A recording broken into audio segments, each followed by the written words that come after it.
Raiders. And once again, we're live on a Friday. It's your lunchtime. Hope you guys are up there. If you're at work and you're on your lunch break, break out that peanut butter and jelly sandwich. Make sure you get the straw in the little hole of your Capri Sun.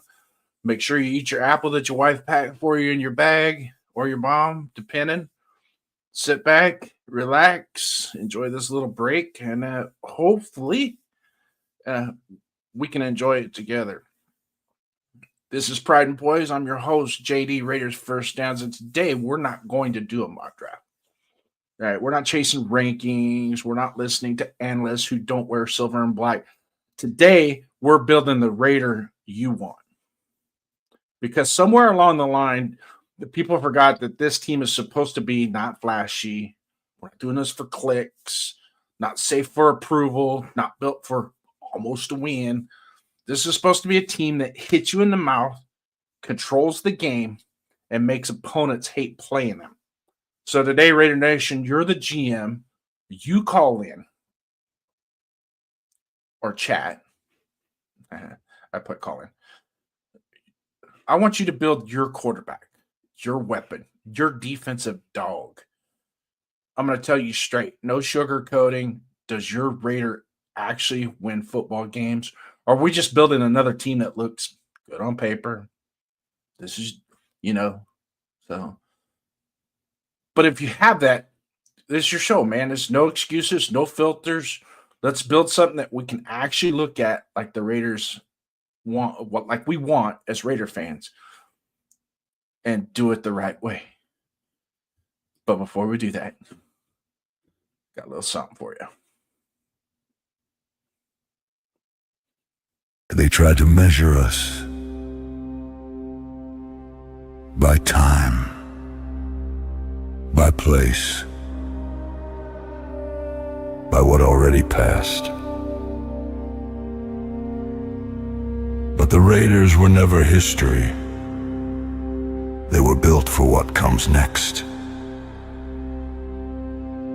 A man once said, "The greatness of the Raiders is in its future." The shield was forged in commitment to excellence. No shortcuts, no explanations, only standards. Silver.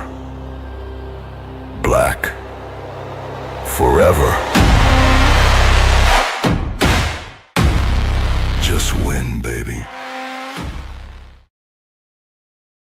And that's what it is. Just win, baby. Before we get there, we got to have pride and poise. Pride is earned, poise is proven. And the Raiders are about to show us exactly who they are. So, for those of you out there on your lunch, Dunkin's Donuts in the house, Michael Guerrero, thank you so much. No, I'm not running for office in 2028. Donuts, you said you hear an echo. It might just be you. Michael Guerrero is peanut butter and jelly all day long. Nick Tello 9, thanks for coming in. I'm tired of waiting for the draft. Exactly. Let's get it over. And to be quite honest with you, this is probably one of the first years that I haven't done a whole lot of mock drafts. I'll be completely honest with you. I don't know why. I think the frustration is that when you start to look at the you start to look at the overall picture of this draft specifically, there's nothing concrete, right? Even at the top of the board, everybody's all over the place. Even the experts, and I would love to be a fly on the wall and put everybody's draft boards up on a thing and see where everybody is at when they do their comparison. And that goes with all the blue chip, even the blue chip talent that's coming into this draft. It's kind of a weird draft. I'm not gonna lie, and I do agree with a lot of people that this was probably the worst year to have the number one pick in the draft because it just seems like none of it is. I'll be quite honest with you. We had the number one pick. I don't think the number one pick is as valuable as was last year or what it's going to be next year. That's just it. And as you guys know, I'm not a trade back kind of guy because I think that's more of a philosophy than it is having an educated guess to formulate your opinion. That's just my standard. Uh, to me, it's like you got to look at the totality of where you're at and what you're doing. And so today, what I want to do is I want to put a pause on mock drafts. A lot of guys they go onto their shows and they do a mock draft. They put it up on the screen. They let the chat, hey, chat, tell us who you want to draft, and everybody's all over the board. And before you know it, you got this crazy mock draft going on. You know, and a lot of it is just so fantasy that sometimes it's just like this ain't even real. You know, one of the things I do a lot like doing with mock drafts, and I've done a lot of this, is just launch it. Don't pick a team that you're going to be picking for.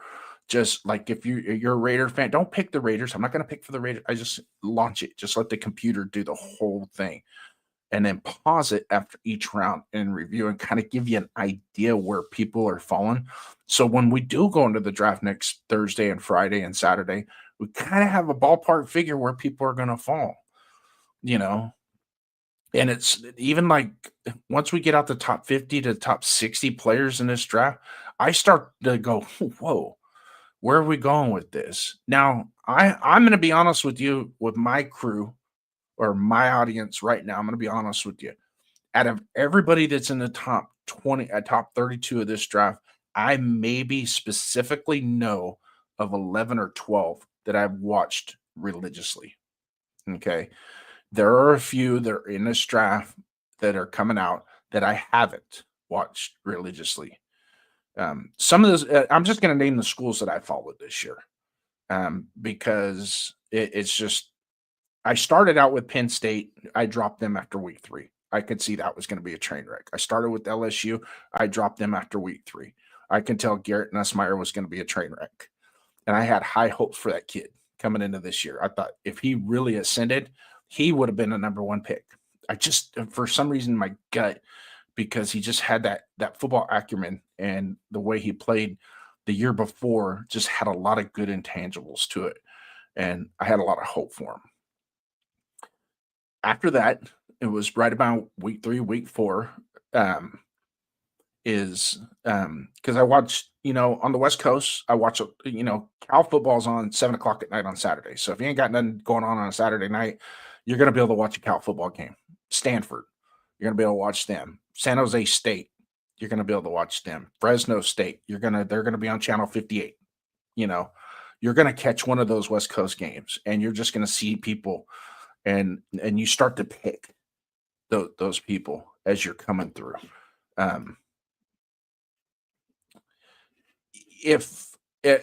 So in the morning of Saturday, usually 9 o'clock in the morning is on West Coast. We usually get to pick up a lot of ACC and Big Ten football or Big 12 football. So that's when you start to watch those games, and you start to watch, like I watched Texas. Was not impressed with Arch Manning at the beginning of the season. As the season went on, I thought, okay, the kid's getting better. Unfortunately, it's taken this long to start to get his progression going or his ascension going. I wholeheartedly think they should have started him last year. If they were in the need, if Texas was looking to the future to create a national powerhouse, they should have started Arch Manning his sophomore year, let him take his lumps, come into his junior year, start to put together good game plans, good tape, things that really make him successful. Okay. More so than just the run game. Okay. So it's just those things. And then I really like Anthony Hill in Texas. I'm not going to lie.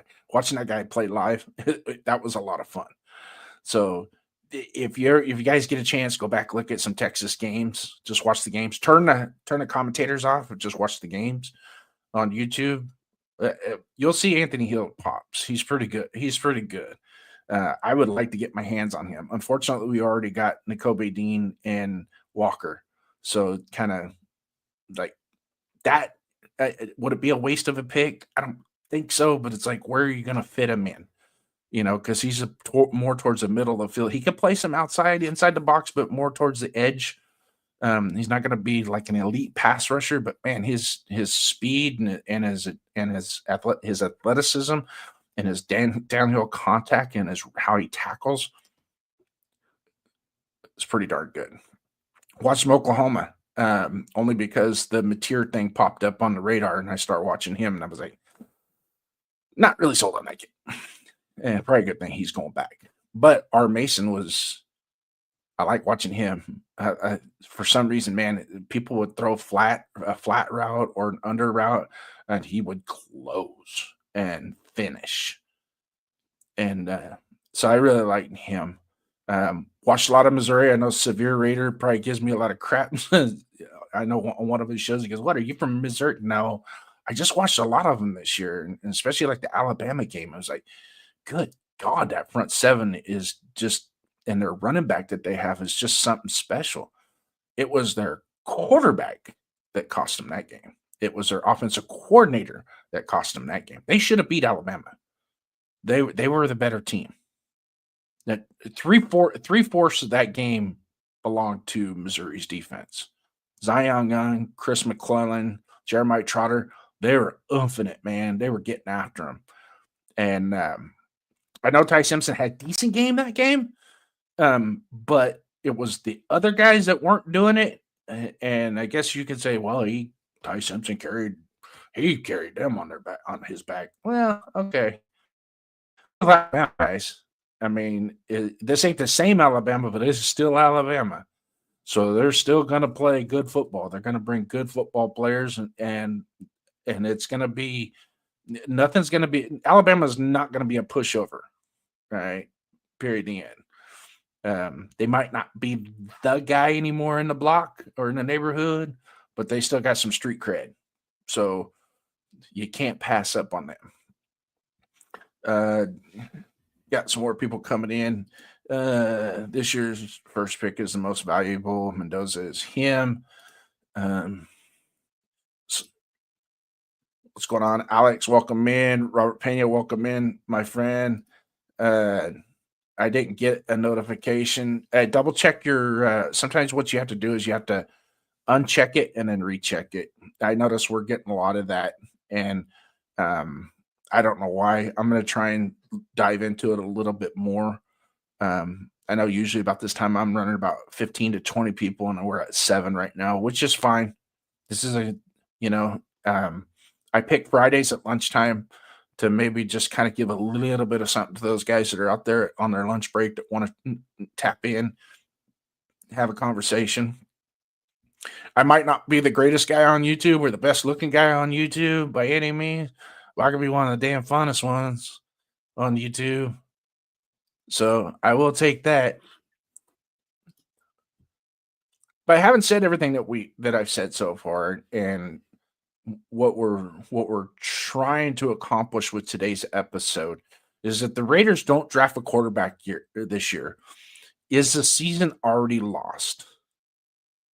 Put that in the chat. What do you think? Do you think the season is lost? If we don't select a quarterback this year, is the season lost? My opinion is, and this is my opinion, and I don't think this season is that important because we're building, right? Now, if we have some success, maybe make a playoff push or whatever, we go into November, December, and we're in that playoff conversation, then yeah, I would say that let me see. Season lost, no, but mad, yes. And I'm going to get to that, Alex. And I think that's where I'm going with this right now is that passing on the quarterback right now, because where we're at in the draft, do we foresee ourselves being in the same draft position in the future to where we can resolve the problem that has haunted us for decades?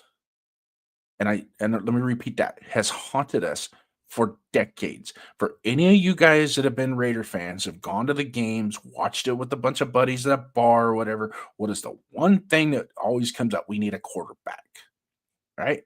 Even when we had Derek Carr, no offense to Derek Carr, I think Derek Carr did an absolute solid job for us, got us to a point where had we built a better team around him, there could have probably been a little bit different. We could have probably had more successes because I truly think that Derek Carr had the ability, not so much where he was going to be the focal point, but had the ability to steer the ship right if everything around him was built right. And that includes coaches. You can't just keep flipping coaches on him and offensive coordinators. You just can't do that with these guys. Now, here's a little tidbit nobody realizes is number one, Fernando's already had some of Derek Carr's coached up in Bill Musgrave. Bill Musgrave was at Cal from 2020 to 2022 and was the quarterback's coach who recruited Fernando to Cal. And Bill Musgrave was Derek Carr's offensive coordinator in 2016. So there's kind of a combination there, right? So there's a little bit of link there. And then you see in 2024, some of the changes that he was able to make really benefited him. And you can see it's like, okay, yeah, I think he could be a pretty dang good college quarterback. Then he makes the change and goes to Indiana and gets coached up, hard. And things changed a little bit. There was more success for him. But in the long run, it's what we envision. So in the chat, if you think if we pass on a quarterback this year, it's going to be the end all be all for this season, it doesn't bother me. Okay. It's what's going to happen in the future. And if we go out and we sign a Kirk Cousins who's 39 years old with a fresh off a torn Achilles tendon 2 years ago, and we think he's going to carry us for 2 or 3 years while we decide whether we're going to get a quarterback or not, then that is not a very good approach to this. And I think that by passing on the quarterback, it's sometimes here's my take on this. Trading back is an easy thing to do, but picking and taking that chance on a guy that you feel is the guy, if you think he is the guy, you go get him. All right. Now, if going into next Thursday, Spytek, Brady, the assistant GM that we got from Denver, all those guys, they sit down, they have their meeting on Wednesday night. They've gone through, they've done mock draft, they've done their test runs over and over, making sure the phones are working, all that. And they sit down, and their final straw is, we think he's good, but we don't think he's going to be good enough for us going forward. It's not me, not anybody else that does Raider content on YouTube. It's them in the room that they feel that we just did not have it down 100% as a group. We got an offer that we could not refuse. And so we took it because, let's face it, if you get an offer that you can't refuse, like a serious offer that you cannot refuse, you are hurting yourself big time by not taking it. Simple as that. Trust, Ricky Williams wasn't that good, but somebody thought he was, right? And they were willing up to give their whole draft to go get him. Didn't work out too well, right? And then there's some people that have traded back to get more picks because they needed more help. Well, I'm gonna be honest with you. Every team needs help. They got more holes to fill. Every team. All 32 teams need to trade back. I ain't gonna lie. All 32 of them, somewhere along the line on their roster, they need to trade back to get more picks to fill more holes. And having said that, is that the smartest thing to do?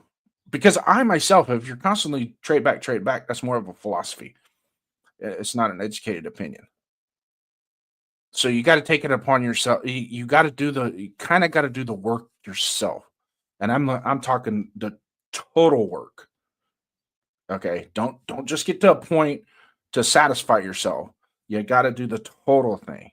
Okay. And that's kind of what I've done. I still have 5 games on the DVR that I go back and watch, and I'm like, okay, yeah, he sucked that game. He was like, I was like, especially the Purdue game. He was like 5 of 16 or something going into the third quarter at halftime, and then he missed a couple throws. He had a sideline scene with Amari Cooper, and he underthrew it, and it was just like that was just garbage, man. What are you doing? And then okay, he didn't really come out and blow the barn off, but checked into a play, which was a quick dump out to the wide receiver that took it up the sideline for a touchdown. All right. Yeah, it's not wow. It's not, oh, wow. But you know what? There's sometimes where you look at the totality of it is where are they at when the game counts? And that's what makes Patrick Mahomes so special. A lot of people, oh, he's got this crazy arm. No, no. It's when the chips are on the line. He is elite. Never seen it before in my life. A little bit of John Elway, but John Elway did a lot of it with his legs in the early part of his career, where he'd scramble and run for first downs and touchdowns. Like the fumble game against the Browns. A lot of that. I mean, he made some good throws to Slaughter and things like that, but he still was making plays with his feet, which was a difference. Okay. Actually, money check. There are 0 indicators that we're interested in trading a number 1 pick. All the silly waste of time and energy that's put into this has been useless. Okay. Hit your wagon up to me real quick, money check, so everybody else can understand this and we're going in the same direction. Even the anti-Mendoza and the pro-Mendozas are going to follow me on this. Okay. Are the Raiders shopping that pick? No. I wouldn't. It's not for sale. We're going to pick Mendoza. We've done all the work. We've done all this stuff. We're Mendoza this, Mendoza that. Right? It's not absolute, my friend. And I'll give you a perfect example of what I'm saying. And this is personal. Okay. I have a 1971 Chevy Chevelle that I put a lot of money into, a lot of time, sweat, and over a year and a half worth of hard work, labor, and money to build this car. And it is freaking phenomenal. All right. It's a show queen. It's beautiful. It's got all the bells and whistles that you'd want in today's, but it has that nostalgic look to it. Like I built it like I would have in 1991. All right. If I was the same age in 1991, this is the way I would build it, and that's the way it is. Car's worth about $58,000. Okay, roughly, give or take a couple thousand. That's what it's worth. Okay. I had a guy come up to me with $75,000 cash to buy that car. That close to selling. And this car means a lot to me. Okay. It means a lot to me. But it was that close. There was a part of me that went, oh, that's $75,000 cash. That's more than what I got into it. Then I had a buddy of mine that we grew up together working on cars and stuff, and he helped me a lot on this car. And he said, Jay, he goes, if somebody comes up to you with 80, 90,000, you'd be stupid not to take it, even though that car means that much to you. So how do I correlate that? This draft pick might mean a lot to us as Raider fans. Okay, this draft pick might mean that much to the Raiders, to the organization. But if somebody comes in stupid hot with a lot of cash, a lot of draft picks, and we're talking really, in all honesty, Jets, maybe Cardinals are in that boat. I don't see too many people. I don't want the Cowboys 12-20. That's not that does nothing for me right now. I want your second. I want your 16th. I want your 33rd. And I want next year's first. if they gave us that, have a great career, Fernando. Love you, brother. We'll be rooting for you, just not in the silver and black. So if I kind of eased you into a little bit, money check on that, you kind of have to have that in mind. Okay. Now I've heard some people say if the Raiders trade that pick, Raider fans are going to lose their effing minds. Well, those are the same people that have put themselves in a philosophy and not an educated opinion. Because you have to be real about this. Okay. Is it gonna the only thing that I have is if we trade back is okay, but what's the plan? We're gonna need a franchise quarterback because a 39-year-old busted up Kirk Cousins is not gonna be our franchise quarterback.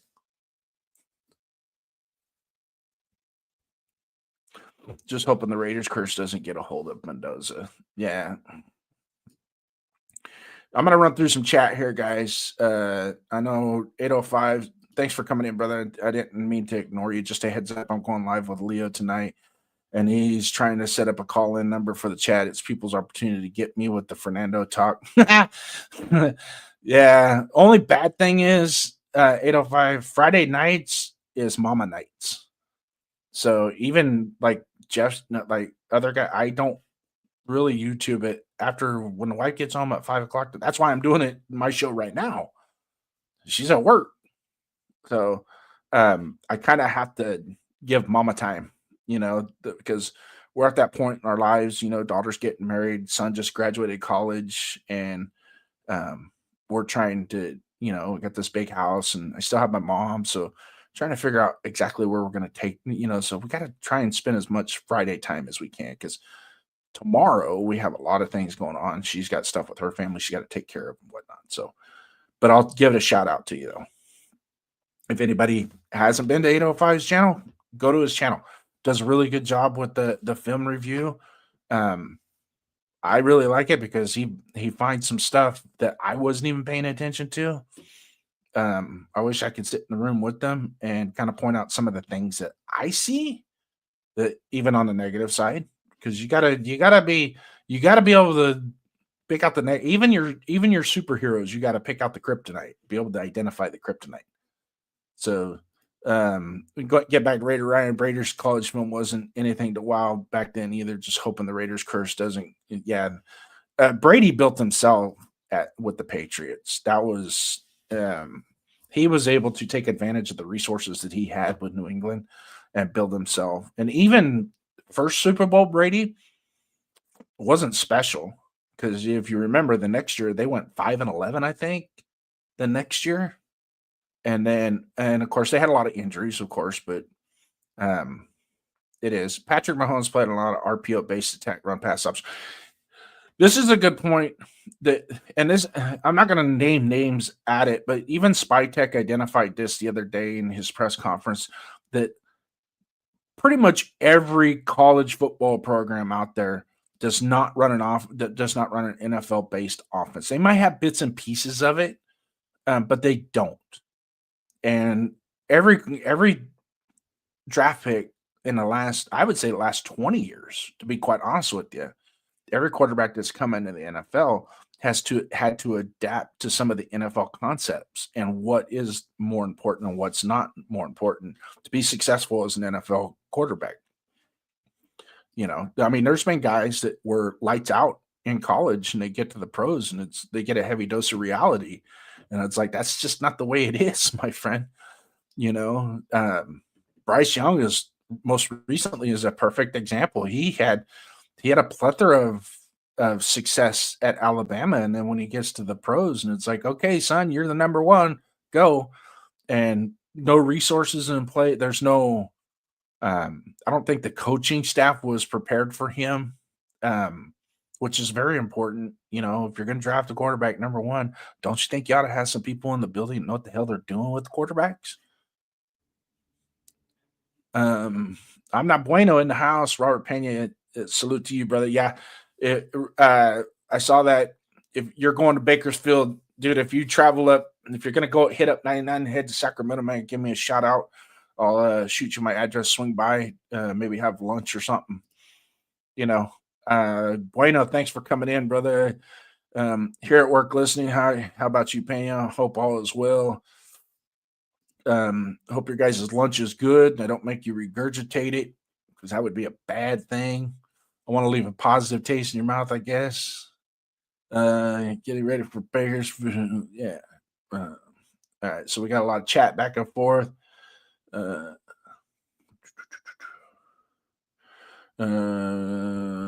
let's see. So, um, so Jason is going to be on suicide watch after we pick Mendoza. No, I'm not on suicide watch. No, that's not me. In fact, that's who I want. Because I'm just, as a Raider fan, I'm just tired of kicking the can down the road, trying to pick up somebody's backup quarterback to try and turn them into, because we've done it twice. The philosophy in the building is we could do it again. No, that's not necessarily true. Sometimes you have to get your guy that's yours and build him up, build the team around him, and push forward. Which is, I was hoping we could have done that with Derek Carr. Which I think, to be quite honest with you, looking back on it, picking him in the second round is probably what hurt us, because if we would have picked him in the first round, we would have had fifth-year option, which means that contract would have been, we could have hit the pause button on his contract a little sooner and then build more through the draft that way. 805, I'm with you, family time. Got the wife and 3 kids. They're my priority. This is just a passion and love for the game of football. Exactly. And just being able to chop it up with fellow Raider fans and have good camaraderie. I think this offseason has kind of fractured a lot of that good camaraderie because of where we're at. Well, let's face it, we're in a zone we're not normally in. You know, this is only the third time in our history that we've ever had the number 1 pick. You know, and to be quite honest with you, is a number 1 pick is. I ask you this, 805. Do you think the number 1 pick this year is as valuable in asset collection as it was last year, or what it's going to be next year? You tell me. Does that pigeonhole us into Fernando Mendoza? There are some people that say yes. I disagree. I don't think it does pigeonhole us into Fernando Mendoza. If we think, and when I say we, my front office, the guys that I trust, the Spytech and company, that if they feel that he's absolute, go get him, man. Go get him. You know, if it's like in the second, we're picking 36 in the second round. If there's a guy at the top of the first round that you really, really, really want, and you want to give up 3 draft picks to go get him, freaking do it. Put both feet on the ground, slam your fist, go get him. I would rather you be aggressive than to be weak and scared when you're drafting. To be quite honest with you, this year trading back away from Fernando Mendoza, to me, that's a scare tactic. That's not being aggressive. And we can sit here and we can say, well, you know, he's an RPO or he doesn't progressions, and okay. Doesn't take a lot of snaps from under center. None of these guys take snaps from under center like they should coming out of college. None of them. Kai Simpson only took snap from under center 38 times. That's a lot more than Fernando by far. But it doesn't necessarily mean that's going to be the issue going to the next level. Because you know and I know you can teach a 12, 13-year-old kid how to take a snap from under center and do it the right way. So I think a 22-year-old with a bachelor's degree, soon to be master's degree, with the 1400 SAT score, Ivy League school intelligence, I'm pretty sure he could probably figure out how to take a snap from under center. I'm not worried about that. Not at all. Because none of them could do that, really, coming out of college. Now, I can tell you this, if Al Davis was still alive, Al Davis hated shotgun, hated it with a passion. We would never draft a quarterback if that man was still alive. He just hated it. But if you could throw it 70 yards standing on one knee in the swamp, then he's going to draft you. Make it make sense. I don't know. And that was and his scouting department was still running off 3x5 cards going into the 2012 draft. So we already had computers by then. Now this computer is a 2013 computer that I'm working on right now. Way better than 3x5 cards, right? So I've done a little something. What I wanted to do is I wanted to talk more about what position in the draft do you feel is the most important? Okay. I don't want to do mock drafts because everybody's going to be all over the board, especially this year. They're all over the board, right? But what position do you think is the most important?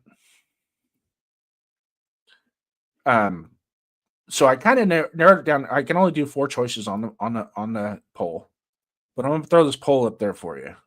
So in the chat, you're just gonna press the number. If it's number 1 is QB, number 2 is running back, number 3 is offensive line, and if there's a specific position on the offensive line, just do a second chat and put that in there. Or number 4 is just BPA.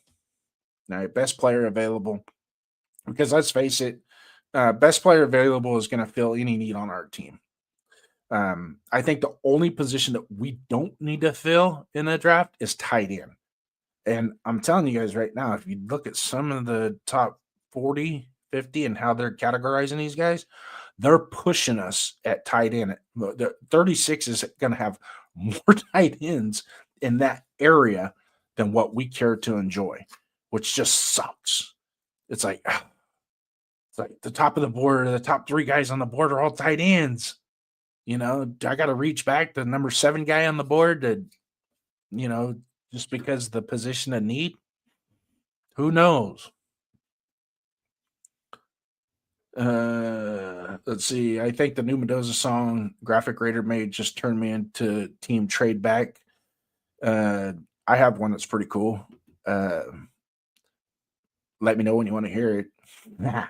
I hope Jeff's listening to you. So so you only get 1 vote. As soon as you text it in, it will register, and you only get to do it once. So if you want, you have to subscribe. So if you want, open up 5 different YouTube accounts, subscribe, and then you can vote 5 times, which I don't mind if you do that either. So let's get back to what we're talking about. Right. And one of the things that I would rather, to be quite honest with you, with the Fernando and the number 1 pick, I would rather select him and be wrong than to pass and be wrong, because that hurts even more. You can see it with Aaron Rodgers. We took Fabian Washington right before Aaron Rodgers. You can see it. Now, I'm not saying Aaron Rodgers would have had the same career with us. No way. I don't. In fact, I absolutely 110% sure he would. If you saw how we've carried ourselves since he was selected, but we would have been better. But he would have probably would have been a free agent after about year 6. He'd have probably said, "You know what? I got to get out of here." He probably wouldn't even made it to Vegas. He'd have been gone in Oakland. Although playing in Oakland was a lot of fun, but for a quarterback, might not be. I know we had a lot of fun in Oakland. So let me ask you this, guys. What does a real Raider look like? What does it look like? You tell me. In the chat, you tell me. What does a real Raider look like? And I'm also going to be honest with you guys when it comes to the Fernando Mendoza. I think some people pass judgment on him based on his personality and not his performance. And to me, that's because I've heard it. I heard it on another show the other day. Somebody say, I would rather get somebody out of the hood that is athletic than they get Fernando. That's a shame. That's a shame because I've never, ever evaluated a player based on his personality. I might critique his behavior, what he does off the field. Is he going to hang out at the club when he should be, resting up, getting his therapies in, getting ready for a game? Is he have a lot of personal drama in his life, you know, that it affects his game? Those I'll critique those all day long. You know, it's the same. It's the same with a lot of people. To me, it doesn't matter. One of my favorite players is Marshawn Lynch. Some people will say, I don't like his personality. What's wrong with his personality? Now, he's made some stupid mistakes, DUIs, driving, but but when it comes to family and how he is with his family and he's a smart that guy is actually really smart. You might watch him on podcasts and think, oh my God, no, that dude is legit, man. When it comes to intelligence, he's smart.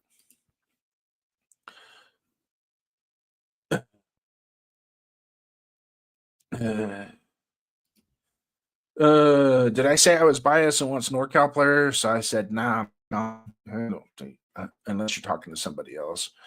I want a strong run heavy offense, play action, and ball control offense. Exactly. And that's where taking a snap under center is going to be really beneficial to Fernando Mendoza, especially being 6'5" and taking a snap from under center. People don't realize that height, that his build is perfect for under center.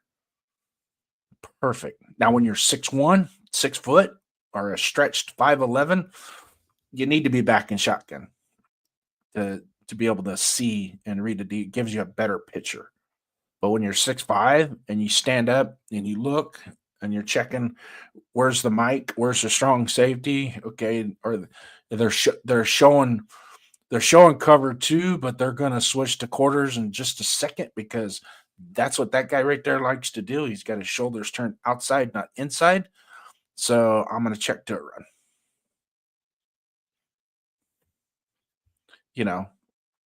And I am fully 100% believe that Fernando can do those things.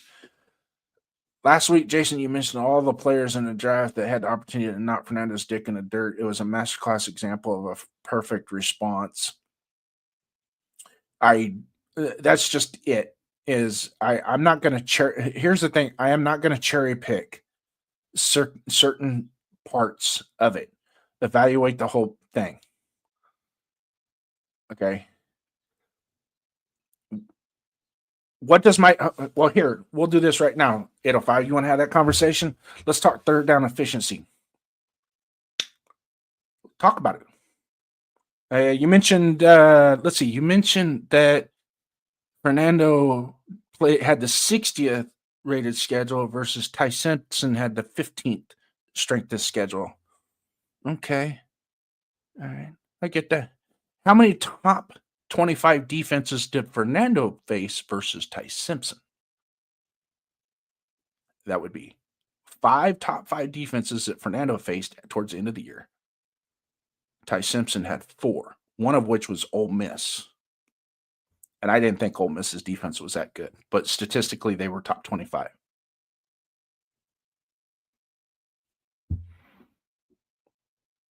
When the chips are down and you need a guy to go out there, and this is coming from Kurt Signetti. This is him in an interview.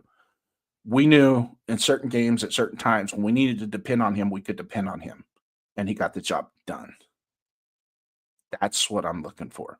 So not just the film, but you're looking at the totality of it, right? Because let's be honest, if you went back and you watched other people's game film, I mean, I could pick apart tons of guys They're like, this guy is not going to be good in the NFL. Not. Just being quite honest. But you got to look at the totality of it. And when I'm seeing how he's performing, because 805, I'm gonna be honest with you. I was watching this stuff as it was happening. I didn't wait till the end of the season. I was watching it as it was happening, and it kind of gives you a different perspective when it's happening. I'm watching the huddle. I'm watching how is he on the sideline when the camera pans to the sideline and he's there with his quarterback coach or his offensive coordinator. How is he responding? How is he interacting? Is he sulking when he comes off the field? Is he blaming people? Is he walking away, throwing his iPad, and walking away? Those are important things. That's some things that with Derek that I had a hard time with when he was with John Gruden. It almost seemed like he just couldn't connect. Because those are in value. When you first step off the field after a bad drive or a touchdown, either a touchdown or a bad drive, and you step off the field, and the first interaction with your position coach, your coordinator, and your head coach are important to going into the future with that game. What did his stats? Well, he had 12 touchdowns to 2 interceptions, 70% completion with a 170 quarterback rating against top 25 defenses towards the end of the season. That was during the playoff push, the last 5 games. Whereas Ty Simpson was 7 touchdowns, 4 interceptions, right? And yeah, so we're going to punish a guy because he had a decent run game. Well, that's kind of what you want, ain't it? I don't know.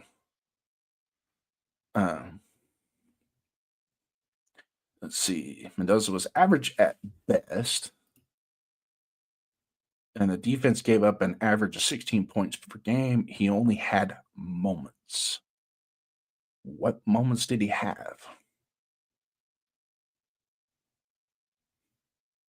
Because I think what you're, and this is, and I totally agree with you with your film perspective, is there was a lot of deficiencies in the first, second, third quarters of some games. The Purdue game was horrible, horrible.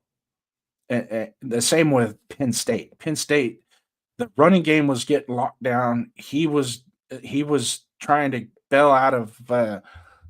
He was trying to bail out of plays when he shouldn't have. If he just stayed in the pocket a little bit longer, not drifted, not fade, stayed in there a little bit longer.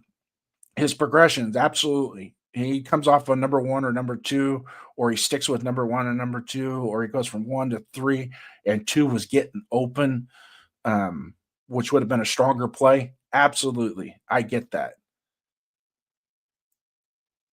But at the same time, why not say there's deficiencies in Fernando?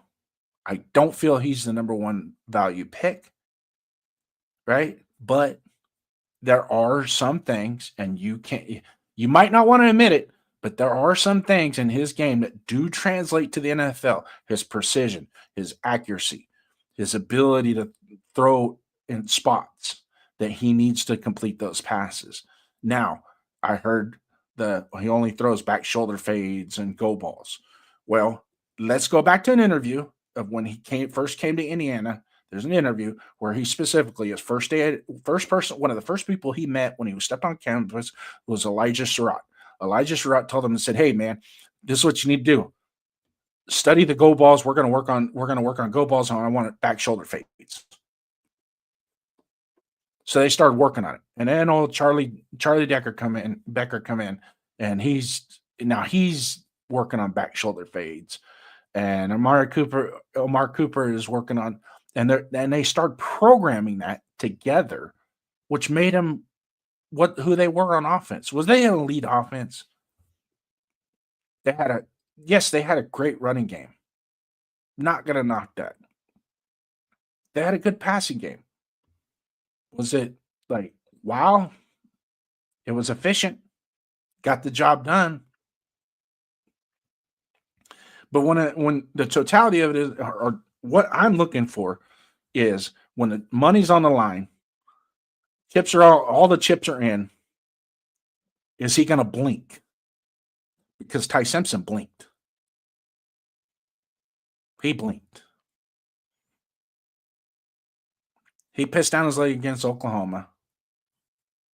He lost to Indiana. They got throttled. Okay. You know, I'm going to hear, well, he had the stomach virus or he got his ribs cracked. Okay. I get it. Maybe he should have stayed one more year because he only had one more year. He had an extra year of eligibility because of his graduate status. He would have got an extra year of eligibility. Why didn't he stay? That's a good question, don't you think?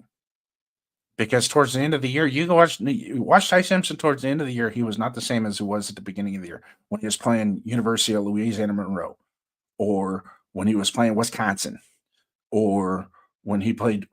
He didn't do too bad against Florida State, but there was moments in that game that you just went, son, you need to buckle up. These guys are getting after you.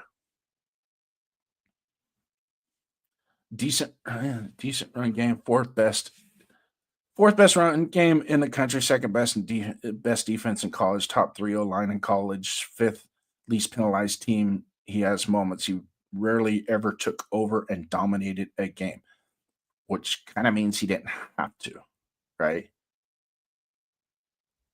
But go back to Kirk Signetti interview. I'm not going to tell you. You guys go watch those, and he will tell you when we needed our guy, our field runner to go out on the field, make a drive, make a play. We trusted him. He accomplished it. He did everything. And he works at his craft day in and day out. And he prepares as hard as he can day in and day out. So I think, would you rather have a quarterback that's going to come in hungry and want to do better? Or would you rather have a quarterback that come from Alabama? Because you look at there's a ton of Alabama quarterbacks out there in the NFL, right? And my PTSD is the Alabama quarterback. It doesn't matter who it is. Because for me, for some reason, they come in the NFL and they feel entitled. Like they don't have to do the extra things. They're from Alabama. I'm Mac Jones from Alabama. I'm Jalen Hurts from Alabama, which was a good thing he went to Oklahoma to finish his career. Tua Tagovailoa. What has he done? Bryce Young. You know, good quarterbacks, great athletic, great quarterbacks. But what have they done? You know, I mean, let's be honest with ourselves. So let me start this one here. I'm just going to throw names out there because that's what we have a tendency to do instead of trying to manufacture what we believe is the best quarterback. I want to do this. Who do you prefer as a starting quarterback? Who would you prefer as a starting quarterback? Would it be Drew Brees, Tom Brady, Joe Burrow, or Michael Vick? This one right here, now I just picked these. I just like let me just throw some in there. There's tons of quarterbacks we could add to this list, but the poll will only allow me to put 4 people on there. So I just want to get a basic idea. One guy is picked Joe Burrow. Or, let's see. So we got Money Chuck. When you put the text next to it, it doesn't register. So it's single digits only. Just throw the digit in there.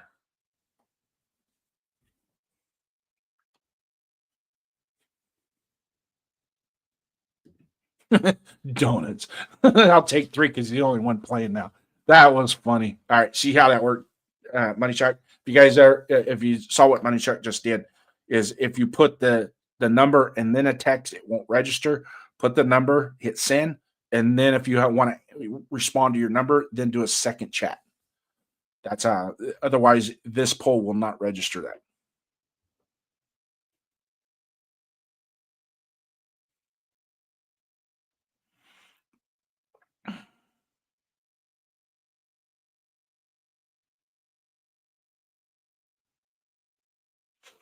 So I'll let that run for a little bit. Shoot. I don't think it'll let me override comments. Okay. So we're gonna go to comments real quick. If you guys are in the chat real quick, 805 brings it. Just because I think Ty Simpson is more pro ready and better prospect than Mendoza doesn't mean I draft Simpson at number 1 or even in the first round. And I'm not. That's not what I'm saying either. I'm not saying. I mean, there's going to be people out there that are absolutely going to say they do not want Fernando Mendoza. They prefer Ty Simpson over Fernando Mendoza, and I get that. And on top of it, did Ty Simpson run a more pro style offense than what Fernando did? Absolutely. At Indiana, right? This is Indiana, Alabama, right? But Ty Simpson also had the benefit of being in that offense for 3 years. Fernando was in that offense 1 year. Fernando Mendoza has had more offensive coordinators, more quarterback coaches, and more coaches in general than AOC in the last 3 years. It wasn't until he got to Indiana, it was stability with a program that was defined that made him better.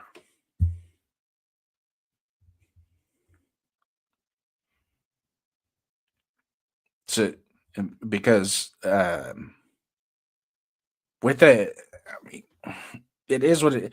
And like I said, 805. No offense to you, brother, whatsoever. Once all this shit's over with, then we'll move on. And like I said, I be quite honest with you. I'm not opposed to trading back. I'm not. But God damn it, I'm just tired of it, man. When I've spent tens of thousands of dollars in the last 20 years going to the games, buying the merchandise, doing the tailgates, spending time away from my family to go watch a freaking football team that is doing nothing in return for me. You know, there just comes a point in time where you just go, you know what? Screw it. Take a chance. Take the kid. See what we got. You put the right people around him. Hell, you did it. You finally got us out of that funk. If it doesn't happen, then guess what? Just another 5 years of stupidity, right? We're already used to it. So you got to take that chance. There comes a point in time you just got to take that chance. And and like I said, I respect your film adaptations and how you put that together and you come at it from a coach. But you also got to realize it too. You're scouting him from one side of the field, not the other.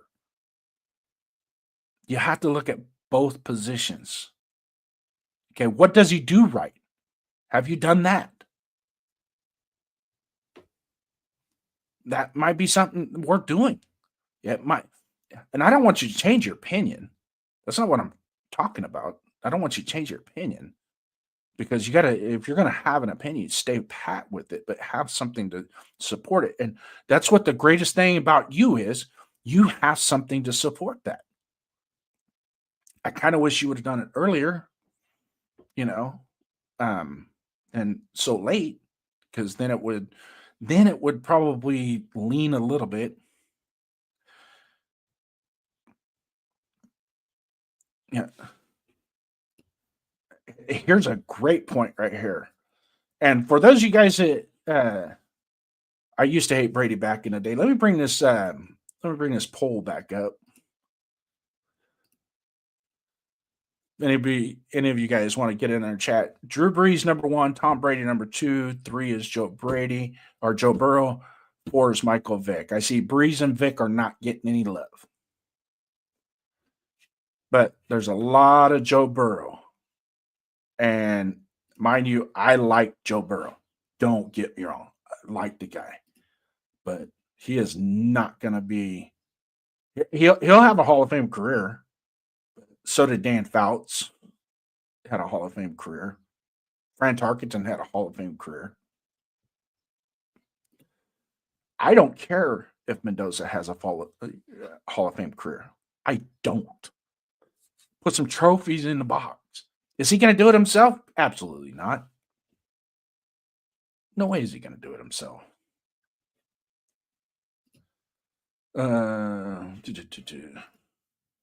I get the emotional side of it. I want to QB just as bad as everyone else. I just want the right one in my perspective. And see, this is where in late November, about mid to late November, is when I started drooling. I was like, okay, this kid is just, he is just throwing the ball like the UCLA game, man. There was 3 or 4 of them. You just went, wow, holy crap. And then let's go to the Ohio State game. Yeah, they had the number 4 rushing team in college football, but they weren't the number 4 rushing team that game. Yeah, he only had 177 yards passing, but he was efficient.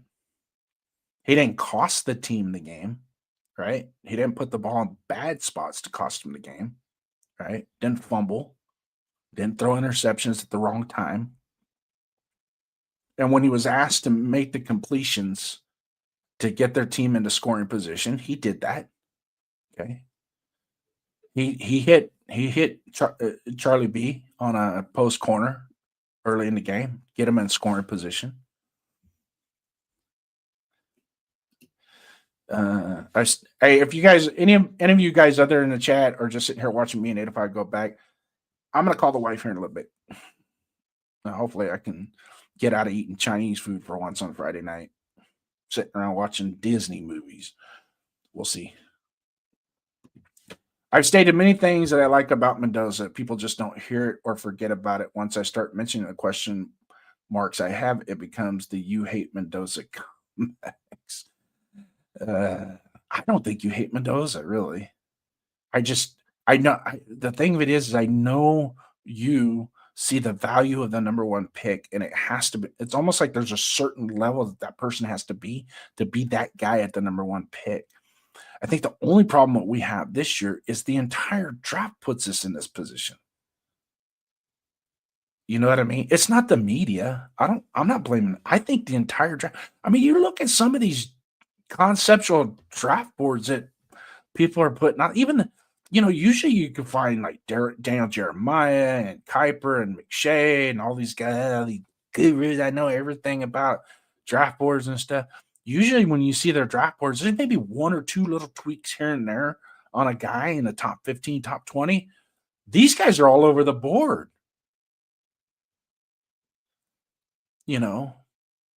But and this is where I'm gonna also give 805 credit.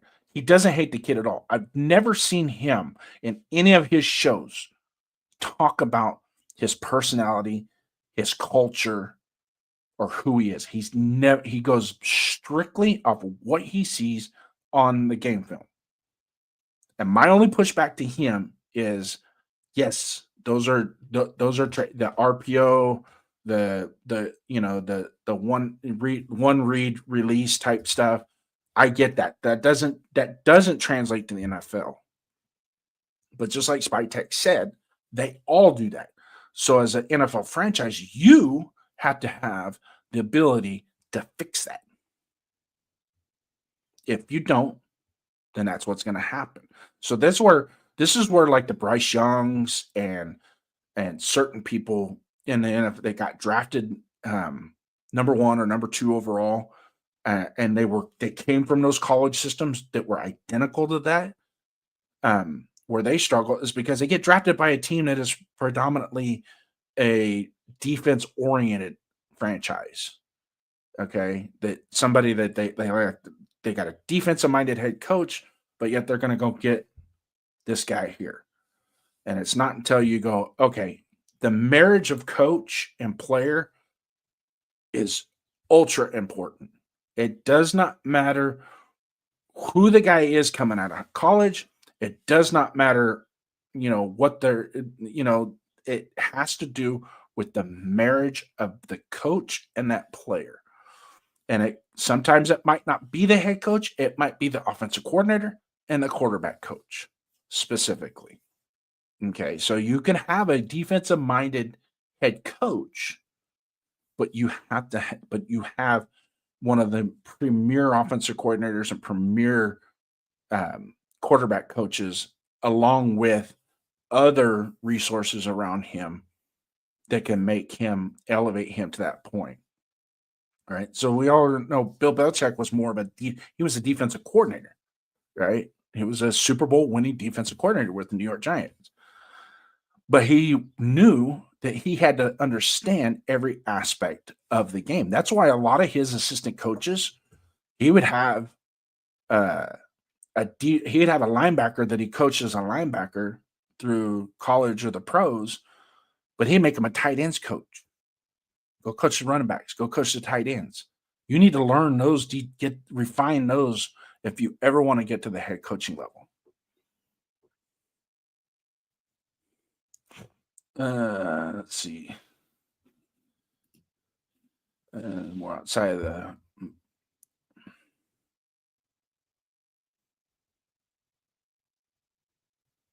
It doesn't show to read a defense well out of an RPO. I have a tendency to. There's a lot of that's absolutely true, but there's also some of it that when he's under pressure, his accuracy it dips, but it still is in that range, and you go, wow, that's pretty dang good under pressure. There are some times that his accuracy does dip when he gets outside the pocket, and then there's times where you just go, whoa, how do you make that throw? And it's like in the Ohio State game, he rolled out left, and the corner and the linebacker came up, start chasing him, and he stepped back and he threw it in a place where the receiver caught the ball, and it was a great play because it got him a first down. But had he thrown it in front of the guy instead of at his shoulder's helmet, the guy he'd probably still be running for all we know, because that play was that wide open. Which you go, dang, But here are some things that I like about the kid. Is I like the fact that he's watching 805's show and he's learning from 805's tape, and he's going to make those corrections, and he's not going to be the same quarterback in the pros as he was in college. Trust me. His accuracy is 50-50 on the move, takes bad sacks when the defense brings pressure, and the answer is an RPO. Some of the sacks that he took, to be quite honest with you, some of the sacks he took was a huge breakdown. Now, we talked earlier about he had an elite offensive line. Yes, in the run game. They were not elite in pass pro. They were. And the right tackle that they ended up with towards the end of the year was trash at best. I mean, he was bad. And it was when the ball would snap, you were just hoping he could get in the way of the outside edge rusher. And teams they knew they had to bring the heat, man. They had to bring the heat, get after him. So but Money Check also, so if Brady, Spytek, and Kubiak draft Mendoza, will it be because of media hype, shuffle mentality, or lack of film study? Well, I can tell you this. I don't think Brady, Spytek, and Kubiak are calling Daniel Jeremiah and Todd McShay go, what do you think? No, I don't think so. I think they're doing their own homework. And there's more to it than what me, or anybody else that are watching right here. There's more to it than what you're seeing, right? There's more to it than an all 22 film that a fan can pull up and play with on the computer, right? It's like if I sit him down in a room and I go, okay, give me 2 plays. What's your can on this formation? Go. You got 10 seconds. Go. And how does he execute that homework assignment that I just gave him? Okay, now how does he apply that out on the field. Because you got to understand, and 805, he mentioned this many a times, he's only done what was asked of him. Well, that's kind of what a good teammate does, right? I mean, if I have a point guard that is really good at driving the lane, but he's not very good at shooting 3-pointers, I'm gonna probably want him to drive the lane and score. And if he sits back and wants to fire threes because that's what his dad told him to do, or he feels like that's the way he should play, then he's not gonna play. Even if he's that good, he's not gonna play. Now it's a basketball analogy because I played a lot of basketball when I was younger, and actually basketball was my best sport. Of course, you can't. You look at me now and go, "You didn't play basketball." No, I did. Yeah, played at a very high level too. Of basketball. Played against some really good. I played AAU ball against Jason Kidd. I played against Cherokee Parks in an AAU tournament down at Capistrano Beach in LA. It was so. There was. I played a lot of really good basketball. Played a lot too. Played so much my right foot is just destroyed because of playing so much basketball in shoes I should have never been playing basketball in. Let's see. Welcome to the 805 Raiders First Downs show. I'm your host, Raiders First Downs. My co-host is 805. When Philly beat KC in the Super Bowl, played a very simple offense scheme. RPOs ran the ball and executed fundamental football when it was it wasn't complicated. There was a lot of RPOs that game. But that's because of the defensive front and how Spagnuolo was going to sell out to the run. So Philadelphia wanted to keep him in run formations to try and pass. But it wasn't until the second quarter that they were able to start moving the ball. Right? And even Saquon Barkley had 65 yards rushing off of 30 attempts. But I can tell you this, those were some nasty, effective runs. Some of those 2 and 3 yard runs they were just as much worth as a 10-yard run because over time, Kansas City was like, we're tired of tackling this guy. Well, now we're going to throw it over the top. When defenses brought the heat, and wasn't there. He never showed the ability to make protection line adjustments to combat pressure. Yeah, and that's by design of how that offense was. I don't think they ever had it built in. It's not to say he can't do it, though, right? I just myself think they just didn't have that. We're like, here's the play, run the play, right? And your protection formations are based off of what's only in front of your face mask, right? So your right guard and your left guard and your center, they couldn't look over towards the end or look at the linebackers. That's not your job. You just look what's in front of you. Okay, you got 6 inches that way, 6 inches that way. That's your pass pro. All right, none of this. Make up your own combo blocks. I'm going to step back and I'm going to combo block with this guy, and then I'm going to come off in anticipation of a tight end stunt or a tackle in stunt.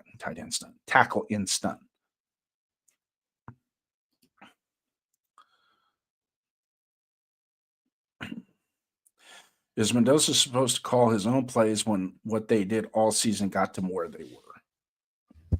But that's just it. I mean, you don't change. You don't. And Signetti will even tell you, we didn't run this this operation wasn't to showcase a particular person, but to collectively come together as a team. That was our objective, is to win, right? Just win, baby. So if we draft Fernando Mendoza, this is my take, right? And in 2029, he has his best year. He comes in, he throws 29 touchdowns, 12 interceptions, 3,700 yards, right? He has third down. He's 65% third down efficiency, 75% in the red zone. He only threw 2 interceptions in the red zone. We were scoring touchdowns at a higher rate than field goals. We're starting to throw some things together that might make a little bit of sense that we ain't done in the past. Because you guys all know Raiders first downs is cool. Raiders touchdowns is where I want to go. So touchdowns count. That's ultimately where we want to go, right?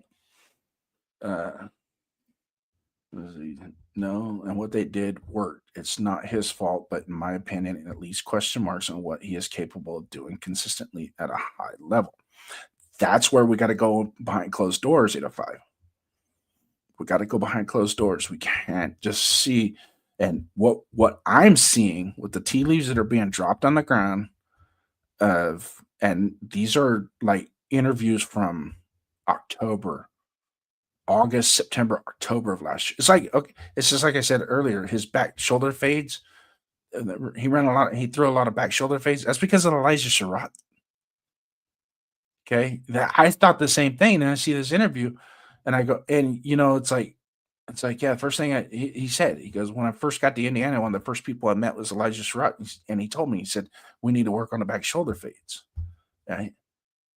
You know, so it's like, and I'm not going to knock anybody for that because I think, in all quite honesty, I think that's one of the most deadliest passes in the NFL. It's the most difficult pass in the NFL to defend. And that's why Aaron Rodgers and Devontae Adams are so damn good at it, man. I'm not going to take that away from him. And we have a guy on our team, I think, line up on the outside, do out back shoulder fades all day. It's like if the defender's high on my right shoulder, throw it back, throw it to my hip. If he's at my hip, throw it up high, throw it to the cone. I'll go get it. So you're going to have two options, and he's going to read that. Where's the defender at in relation to Brock Bowers as they're going to the end zone? Does a player have to make the catch? Absolutely, he's got to make the catch. I'm never going to discredit that. Well, as a receiver, made the catch. Oh, yeah, he did. He made a great catch. Omar Cooper made a great catch in that Penn State game. Absolutely. Dwight Clark, man, he went up and got that ball against Dallas in 1981. But I ain't going to discredit the throw. Joe Montana had to do everything he could to get that ball to Dwight Clark. He had to buy time. He had to let Ed Too Tall Jones and Randy White get in his face. Pause. Come on, Dwight. Come on. And then he knew at a certain point he could release it at the level that he did. And Dwight had to make the catch.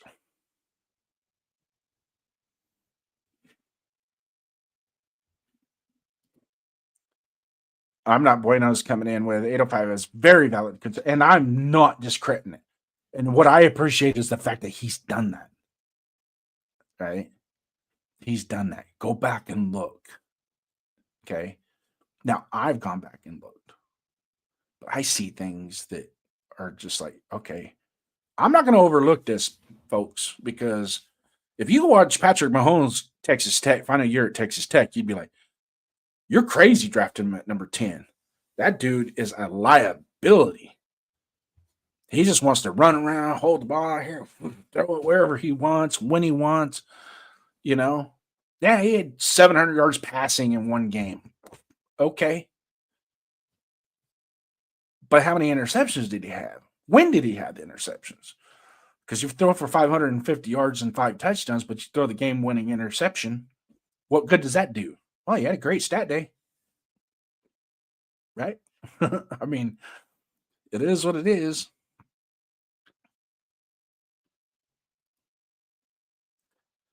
Patrick Mahomes, Lamar Jackson, Dak Prescott, and Baker Mayfield all had question marks coming in college scheme, not transferring to the NFL. Jaden Daniels is another one, extremely. And this is another thing too, is statistics. So I went back and I looked. I go and I graphed it. I put the statistics in, just the passing stats, right? Jaden Daniels and Fernando Mendoza constantly touch. And this is what I mean. I actually found that Jaden Daniels had less pass attempts than Fernando in college. He only had last year. I'm going off of last season stats because that's the one you got the Heisman off of this stat, off of what you did this year. Okay. 327 pass attempts with 260 completions. Great.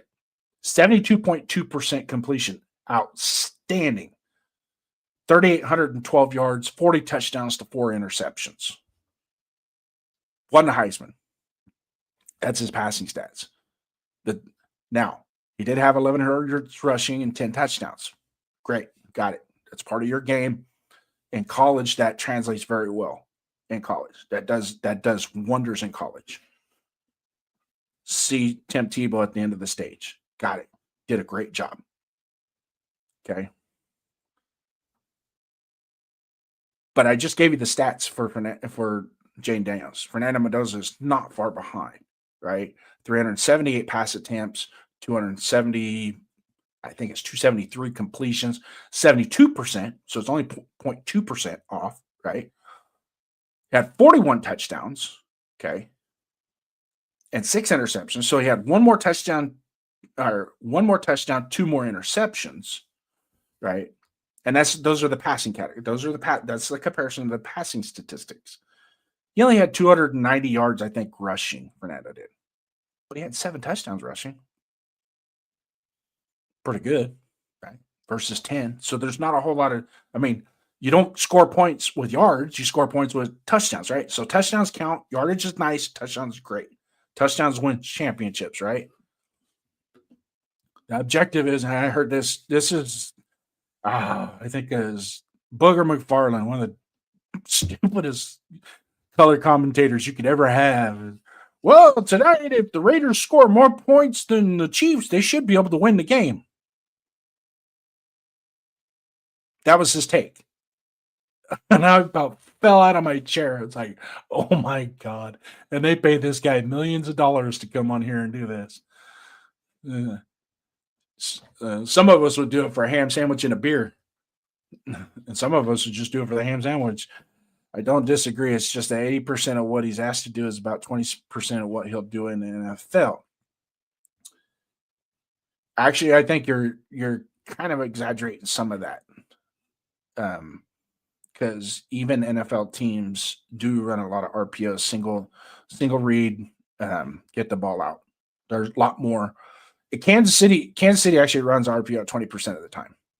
The league averages, I believe, about 10% throughout the NFL, and it's dictated by who your quarterback is. Washington actually. What's funny is Washington actually runs it more, but the way they define it is whether it's an RPO. Some people are going, that was a play action. No, he faked a handoff on a draw, stood back like he was going to pass, and then took off running. That's, that was the option.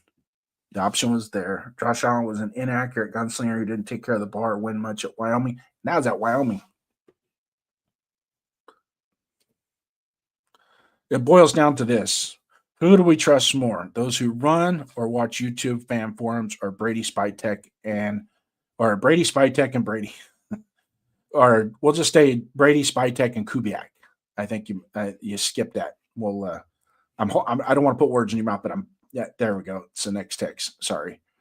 But absolutely, you got to trust the experts, because ultimately we're just fans, right? And the worst thing that we could do as fans is bitch and argue over shit we can't control. Really, that's what it comes down to.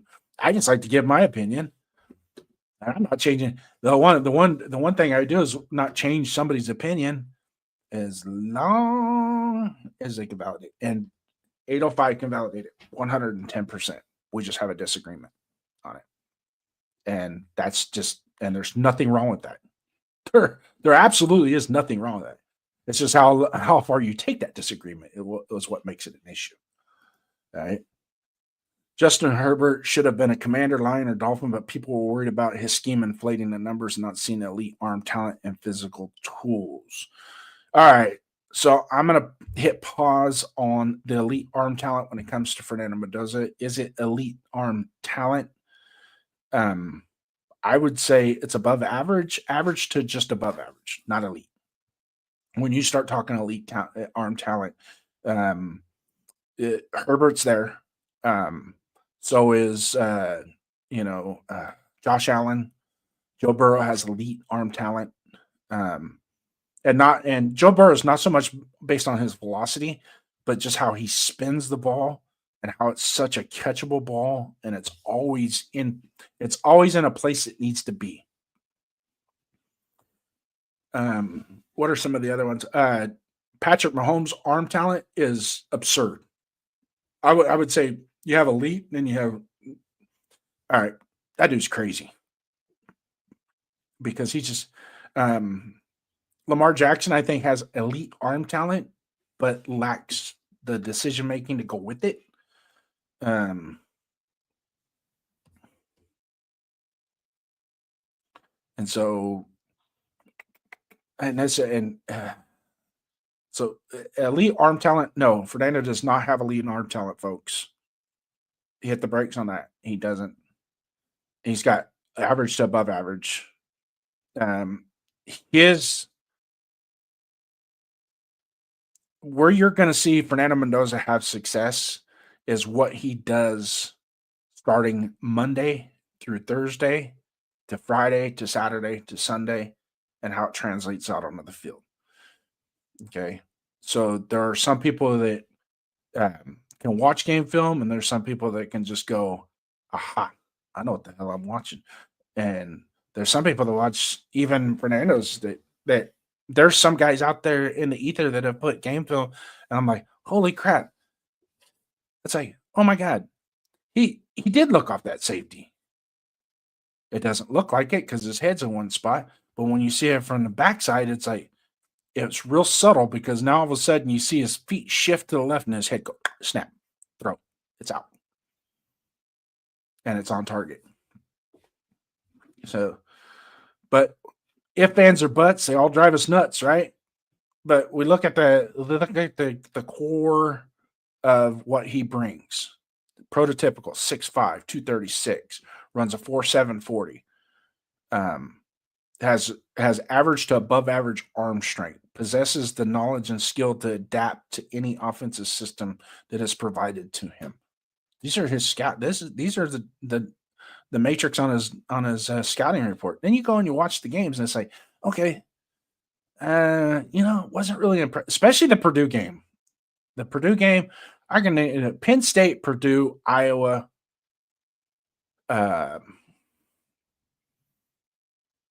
first quarter of the Wisconsin game kind of was like, and some of you guys, you could throw the Miami game in there, the Natty, as to most of that game was not ideal, but I had gotten to the point at that point. I had already said, I don't care what he does in the national championship. I've seen enough. I want this kid. And when I say I've seen enough, interviews, not just his interviews, but interviews of other players, interviews of opponents. Okay, those are important. Perfect example is Brock Bowers when they interviewed Nick Saban at halftime of that game. He goes, "Damn it, I got it. We know we have to stop number 19, but we just can't figure it out. We try and try and try, and we can't figure it out." Those are good interviews. Those are where you go. You have a top 30 visit with a cornerback from, say, cornerback from Oregon or a cornerback from Penn State. You bring him in for a top 30 visit. So what was it like playing against Fernando Mendoza? You ask him that. Oh my God, I couldn't. Every time he threw the ball, I like, man, I had a break on the ball. I knew I was getting, and then all of a sudden it was by me in the hands of his receiver. And there was nothing we could do. We tried we threw the kitchen sink at him. And it's still, because the Penn State game, they did throw the kitchen sink at him. But it wasn't until towards the end, he settled down, started making the play, and then that final drive, 7-9, 80 yards. 2 minutes left, no timeouts. Sacked on the first play. I was like, oh shit, you guys ain't got a chance. I thought that was here we go. And then all of a sudden you just go, ooh, hit the out route, stop the clock, hit the seam, get up, clock the ball, hit the back shoulder flay with Charlie Becker. Oh, it was a great play. Don't get me wrong. Great play by Charlie Becker. But it was also put in a position where only he can make that catch. But he had to make the catch, right? It's very important. Kubiak ran 8% RPO. Let's see, but not much due to the NFL rules and the way he runs his offense. He can increase. Okay, so what he's talking about here is in the RP when the rule because of the rule, the difference in the rules of the NFL versus college. In college, your offensive lineman could go downfield 3 yards. Number one. Number two, in college, you can. Okay, you can't do that cadence in the NFL. They'll call a false start on you, especially if you fake clap. That's a false start in the NFL. That's the rule. Sorry, I don't make the rules. But college and then in the pros, linemen only get 1 yard downfield, whereas in college you get 3 yards. They can go 3 yards downfield, which totally changes everything because you could block your guy 3 yards downfield and still throw the ball. So you're not worried about illegal man downfield. And if you got any of you guys have been watching NFL in the last 5-6 years, there's a lot of illegal men downfield calls every game and usually it's because of the RPO. It's because it just the processing is they took a little too long on deciding whether they're going to hit at the mesh point, whether they're going to hand it or say, I don't know if that end is coming up. It looks like he's going to step forward. So do I keep it, try to get around him? Not everybody's Lamar Jackson. They just keep the damn ball. I don't care if he's coming or going. I'm gone. So we're drafting Simpson with the first, trading for Sexy Dexy, and signing OBJ for the comeback. Got it. Just kidding, bud. Salute. No. I'm not buying Mendoza has an elite arm talent. His elite trait is a mental trait similar to Brady, Breeze, Burrow, and Manning. That's where I'm buying into. Do you want an athletic quarterback or do you want a great quarterback? An athletic quarterback relies on this as athleticism to be successful. A great quarterback does the preparation, works on the keys, the fundamentals to make himself better. Every day grinds in the laboratory to get better. And that's what we want. And that's where my PTSD with Alabama quarterbacks come in. I just, for some reason, feel like, to be quite honest with you, I think Ty Simpson's one of the best Alabama quarterbacks that they've had in years. A lot of that is due to Kellen. Even though he's a Nick Saban recruit, I think Kellen DeBoer, it's DeBoer, his last name, however you say his first name. I think he got a lot out of him, a lot of good things out of him, much like he did with Michael Penix. I think he maximized Michael Penix's.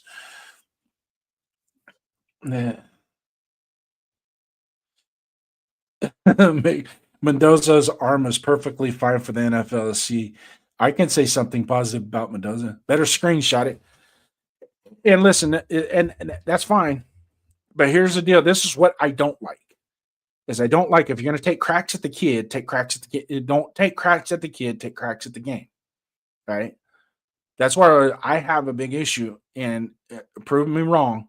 I have a lot of my feeling in my gut is a lot of this has to do with cultural versus what we're seeing on tape and things like define arm talent, please. It's a term I've only heard the last few years and seems loosely defined.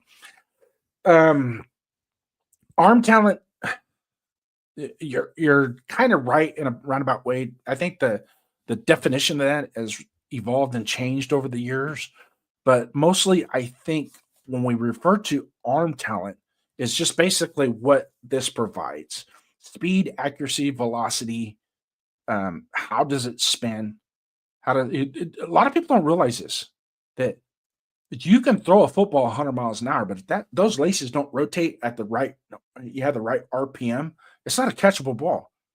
That was one of John Elway's biggest knocks when he came out.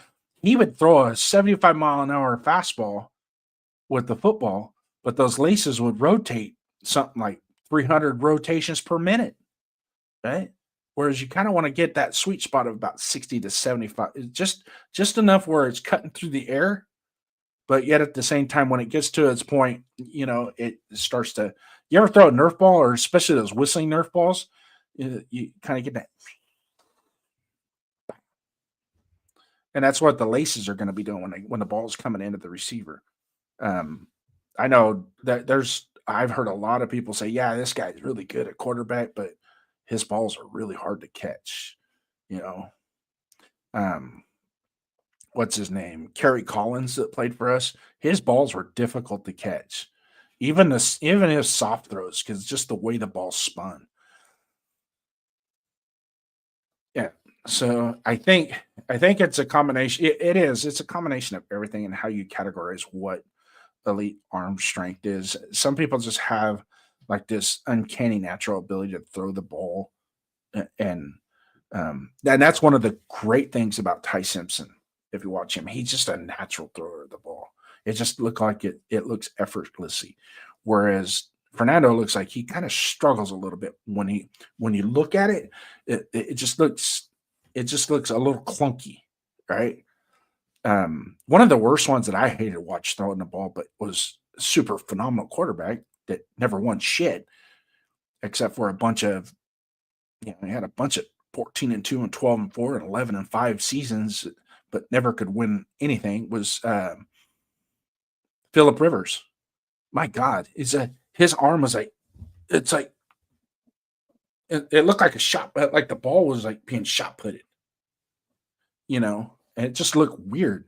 You see though, but if you saw an end zone view of him when he threw that ball, that was a sweet throw. The way that ball turned, the rotation of it with the laces, it's just beautiful. Where does Fernando lack based on these definitions? I would say most of it is development is where he's going to be lacking because he hasn't been in the right system at the right time. I like we say he wasn't asked to do these things at Indiana. It doesn't mean he can't, right? I wholeheartedly believe he can. I believe he can run a pro style West Coast offense 80% under center. I really do. Some people you say, I don't think so. I do. In fact, I think that would suit his game better than the RPO. Be quite honest with you, because of his physical makeup, his noggin that he has on his head. And do I base this off of interviews? No. This is what I'm basing his intelligence off of. Family foundation, where he come from, educational standards. His first offer in college was Yale. You don't go to Yale with season D's taking advanced math. Okay. You go to Yale because you got something up there, something triggered, right? And usually your SAT scores are going to be one of the things. So I remember when I was working at the school, we had one of our kids went to Harvard. Okay. This kid had offers from Cal. He had Cal, USC, UNLV. Mostly a lot of the West Coast top tier teams were recruiting him. I know Wyoming had come in, the Naval Academy. The Naval Academy was big. They were like there every week trying to recruit him to come because he would have got, based on his community involvement, who he was. He was the only kid on that campus that scared the shit out of me. He was a 6'5" Tonkin kid, 300 pounds, that was just built like no tomorrow.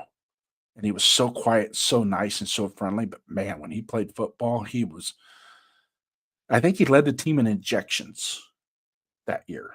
And we missed the state. We lost the NorCal Bowl by 4 points to the eventual state champion with that team. And his sister was a McDonald's All-American in basketball, went to Louisville to play basketball. So he came from a family. And now I'm correlating this with what I'm saying with Fernando Mendoza is he comes from that mindset that you work hard, you work to play, you don't play to work. Okay. So that's what you got to do. Bueno is in the house. Thanks. Hey, Bueno. Never mind. We'll talk about it later. Fernando throws the deep passes accurate, has zip, layers passes. Where's the lack of arm talent? I'm not saying I'm saying average to above average. Money check. He does. He can do all those things, and he's really good at it. Where we start to categorize elite, to be quite honest with you, there's not a whole lot of that. I mean, I the people I when I think of elite arm talent, I think of John Elway. From my era, I think of John Elway. I think of Peyton Manning in the late '90s, early 2000s, elite arm talent. And the reason being is the speed, the velocity, speed, depth, all those things. Now, the accuracy part of it is going to be more up in here, the vision, right? So it's how he knows to where to go with the ball. So it's not a knock, absolutely not a knock on Fernando if you label him as average to above average. Okay. Where you start to say weak arm talent is those that um, they can't make that throw. Like Fernando can make a throw from the opposite hash, college, mind you, wider, right? He can make that opposite hash 30-yard on a 30-yard out route from the opposite hash and put it on a dime. That's elite.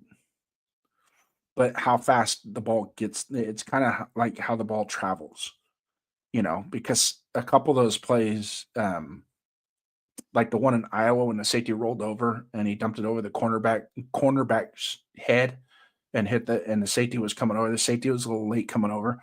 In the NFL, even with the safety being late on that, in the NFL, he would have probably made a play on it. Either knocked the hell out of the receiver, knocked the ball away, maybe even popped it up in the air and got a bounce around interception. So it's those things. Now in the NFL, he's also going to have narrow hash mark. So he's not going to be throwing an extra on a diagonal. It's going to be an extra 10, 15 yards on a diagonal. So if you use a squared plus b squared equals c squared, it kind of gives you the dimensions of what the angles are. So, and this is another thing. Hash marks play a big role as well as in the RPO. Yes, absolutely. If you're your field side, you run tight. You run tight to the short side, run everything like, okay, we're going to run tight to the short side and leave that edge rusher and a cornerback by themselves on the outside, run that RPO. So you got a one-on-one with your flanker on the outside. Your tight end came in motion. So now the edge, the defensive end, he has the ultimate decision because only him and a defensive tackle are going to be able to stop this run. And if he makes the wrong decision and goes down and Fernando keeps it and busts around the edge, so be it. Fernando didn't do that very much. He did have some where he ran outside, but not a lot. That is mostly, I'm going to be quite honest with you, those were ROs, not RPOs. They were run options, not run pass options. If it was a pass, it was more or less to kind of show play act. It's a different way of doing play action, so to speak. Mendoza is one of those QBs who could dissect the defense and make the right moves. He needs more though.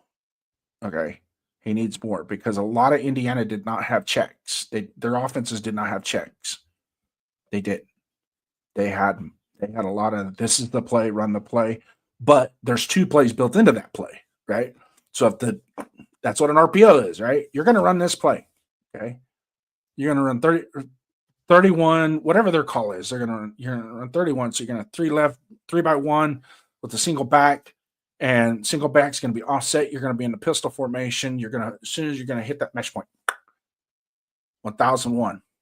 What did defensive end do? Nothing. The blocking assignments are the same. Okay, whether he holds it to throw it or he hands it off to run, the blocking assignment's the same. So how can you change? You can't change that. What are you going to do after you clap your hands and you get the ball? Are you going to go, wait, Lucy, Ricky, high, run, Ricky high, no, check that, and you already got the ball. You already said it. People are coming to tackle your ass. You better hurry up now. The plays were simplified where there's 2 plays involved in every one. So they already know if they call a run play, usually they'll call the pass play with the run play built into it. So there's no can. He's not going to can to it. He's going to take the snap, and depending on what his read is, that's where it's going. If he reads, I need to keep the ball and pass it, he's going to keep the ball and pass it. If I take the snap and I read, okay, we need to run the ball because the outside linebacker, the Mike and the outside linebacker are staying. They're anticipating pass. I'm going to hand it off because he's going to have your running back's going to have a lighter box when he hits the hole. That's the only thing that changed but when he gets into the pros, you can't do that because you might see a certain defense and it's like that's not what they're running. I'm telling you, things are going to change as soon as the ball's snapped on the defensive side because defenses are more they can be better than what they are on the offense. You better keep that PTSD energy with the Indiana team. Most complete team we've seen in college football. If you're worried about the QBs on the old Bama teams, that's Mendoza with less production. Ooh. Misinterpret. No. So the PTSD is what they do when they come into the pros. Not what they do. What they do in college is phenomenal. Phenomenal.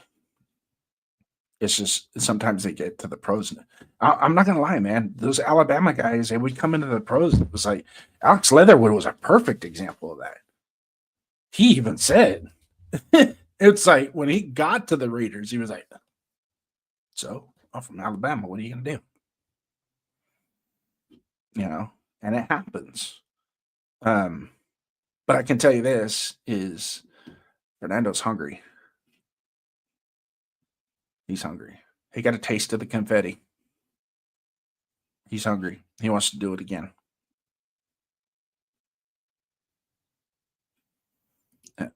Right now, Mendoza, right now, a little clunky, but very catchable. He does throw a catchable ball. Those guys love catching balls from him. It's so smooth. So listen to the 805 opinion. It's more of you don't think he's a bad player, but more of he has too many unknowns to justify some people's opinion that Mendoza is the easy answer. Patrick Mahomes almost took 0 snaps from under center during college career at Texas Tech, operating almost exclusively in the shotgun with an air raid offense. Exactly. I think that's a very good way of putting it. You'll never hear me say that he can't do certain things. It just creates question marks on my end, whether he was asked to do it or not. All right, 805, come on. Because I'm same way. But he has enough of what I've seen in total to be a franchise, I'm not saying he is, could be a franchise changing quarterback. Okay. That's what I'm saying. He could be. And no disrespect to what you've done with your film review. There's just more out there in the ether, especially when you see it when you watch it live, because it kind of gives you that thing. I mean, you can watch it live on TV and then go back and watch a game film, and it's like, man, it looks totally different. It doesn't have the same vibe, right? Am I catching on to the vibe? Am I buying into the culture thing? Probably. Oh, well, that's what being a fan is, right? The one thing I'm not going to do is what I don't want people to do is I'll jump on 805's back because of what he does. He's a fan. Damn it. Let him do his thing.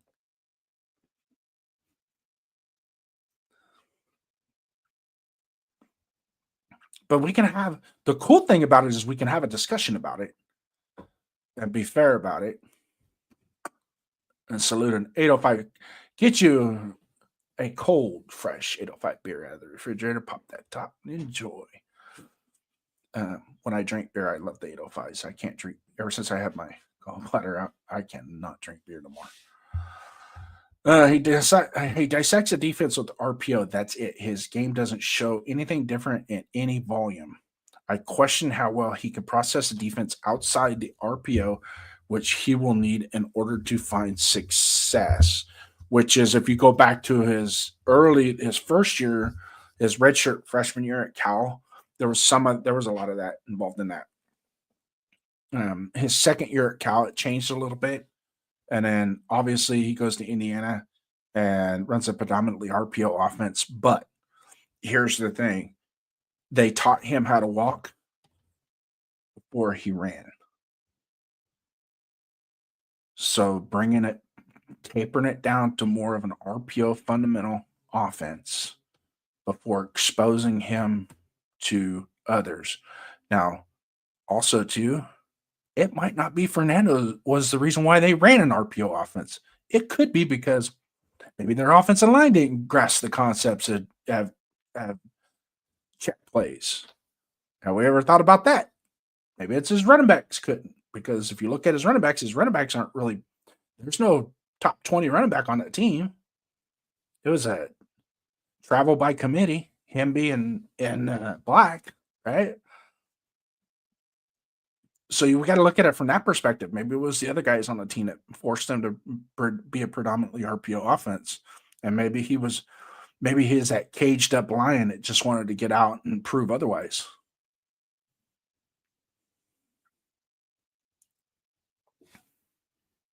So I'm sure tonight, you know what? I probably will call in tonight if you guys get that done. I don't know if you reached out to Jeff on how to figure out how to do it or not. It's kind of a tricky thing. I know with us when we do it on Saturday nights, it's only a 2-man conversation, so the third guy on the guy on the screen can't communicate with the caller, but he can hear the caller. I know that you have to. There's a way to do it with a actual, not software, but an actual box that you have to, and then you have to like run a computer, like, and then you have to do all of it has to be on a separate platform. It can't be on the computer. That you don't bring it up on stage in the background. You bring it. It's like, and then when it rings, you just bring them up as a guest. Just be clear. Just be now. Okay, now you're starting to sound like a politician, bro. I just want to be clear. I'm kidding. I'm just poking fun, man. Relax. This is just my evaluation of how I see things. And yes, and your evaluations are much greater than mine. I'm gonna tell you that your evaluations are much greater than mine, because some of the film, some of the stuff. I'm not saying this film, but other films that you have done, I see like, okay, I didn't see that. It makes sense. But there's also some things too, like I saw with Genty last year that I brought up that was like, dude, why ain't you covering that? Like, come on, it's there. It's like, I don't, and it had to do with this field vision in Broncos Monday night game, or the Monday night game against the Broncos. I saw some field vision stuff, and he left a lot of yards on the field that he didn't. Okay, so we're letting Leo set everything up, so hopefully it works. Yeah. Hopefully. We'll see. But yeah, just make sure that the how it works. I don't know. I'll leave it up to you guys. But I know the Saturday night show that we have is really good. Last week wasn't so good when we had one caller. And I know we want to get other callers coming in and expand a little bit on that. But having said that, we're running at 2 hours, and so far we've had 4 people vote on this. Let me give you my take on this and who I would want and the reason why. And I can tell you this right now. There's only one guy on this list that I actually like, and that's Joe Burrow. He's the only one on this list that I actually, and I feel sorry for him because he's with an organization much like ours that is not going to do. Now, I believe our organization has turned a corner on fixing this debacle of coaches and things like that, starting to put things into perspective and understanding, and I think in a roundabout way, some Raider fans are kind of looking forward to, like with Mark Davis, is like, how much longer is he going to have control of the team before he decides, I can't do it? We got to give it to the real people. Let somebody else buy this organization, take it to the next level. Because we're never going to have these right here, right there, isn't going to be the same. It's not. And it sucks because of who we are as Raider fans and where we come from. You know, your dads, your granddads, us. It's just not the same. And it sucks. But we're in Vegas now. We're not in Oakland no more. We ain't going back to Oakland ever again. And so be it. But the guy on this list that I most like is Tom Brady. Why? He did everything it took to win. Tom Brady would be 13 of 36 for 108 yards going into the fourth quarter, and then come out and go, look, you guys have done everything. I'm going to do my part. Let's go. Let's get in the huddle. Let's do this right. And he would, be that guy that help his team get to win the game. Now, some people, when they say that, whoa, Fernando, he's saying Fernando said he carried, and that's not what I'm saying. I'm not saying Fernando threw the team on his back and carried him. That's not it. And to be quite honest with you, I don't want somebody in that position because that's where Joe Burrow is right now. Okay? Everybody's looking for him to be the one. Just like on our defense, everybody's looking to Max to be the guy to make the plays. It's like after the play, everybody turns and looks. Where's Max? Where's Max? I don't know. Where the hell were you? You're on defense. There's 10 other guys out here that can make plays. And that's why I say leadership comes in all different. Leadership isn't just one person. It's not just one person. It starts in the middle with your center, then to your quarterback, then to your tight end, and then maybe your left tackle. He's got leadership qualities because every situation is going to require a different leader. It can't be the same one over and over and over again in every situation. So in closing, what I like to say is you look for the guy that can close it out, win you championships. That's what I'm looking for. That's the type of player that I'm looking to build. That's who I want. And all the ingredients for Fernando Mendoza are there.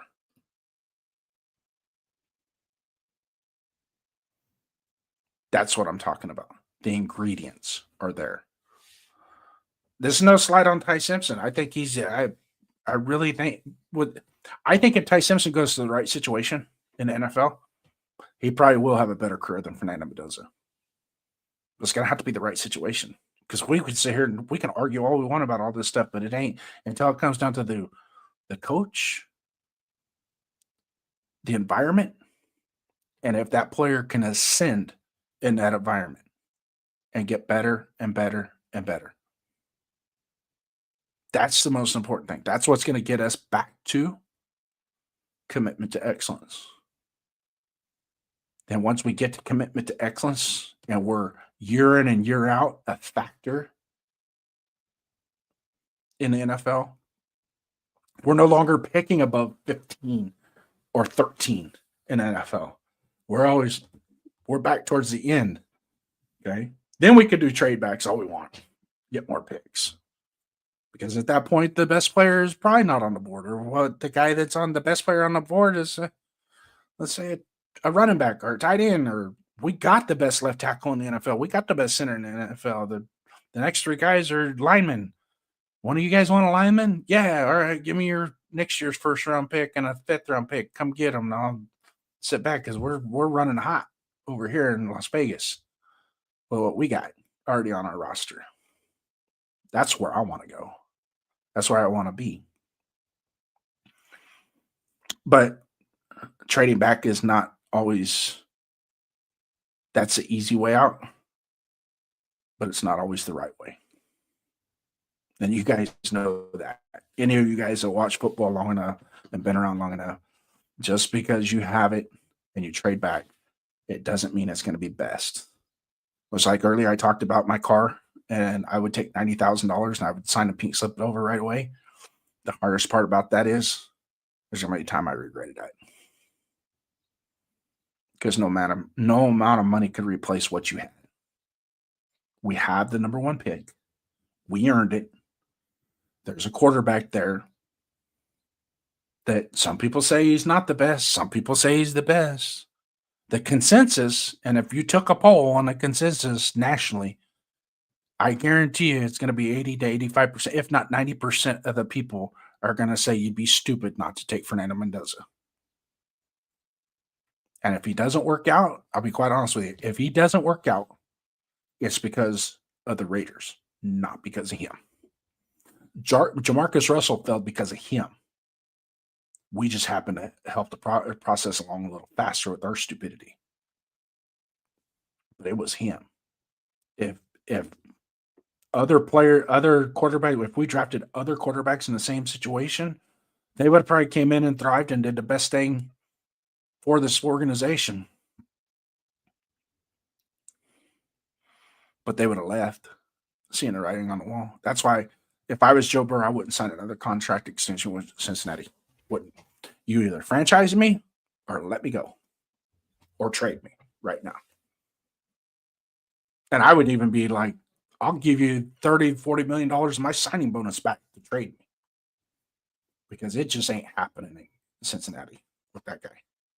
And Cincinnati's had winning teams in the past. They've had ebbs and flows of being championship contenders throughout the years. It's not like the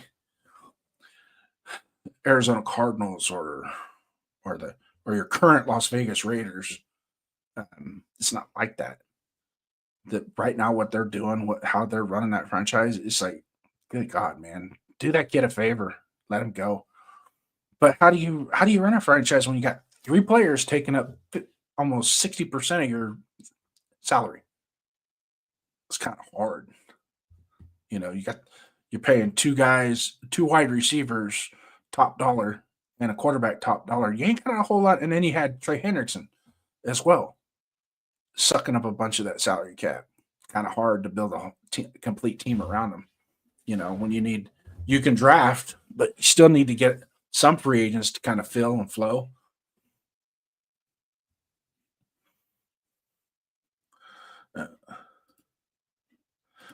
Yeah, I've seen more Raider YouTuber hate Mendoza than regular fans. Yeah, it's funny is I sent Duncan the link of a particular person that was hate, and all of a sudden he's doing a YouTube and say, "Is that Mendoza shirt that he's wearing?"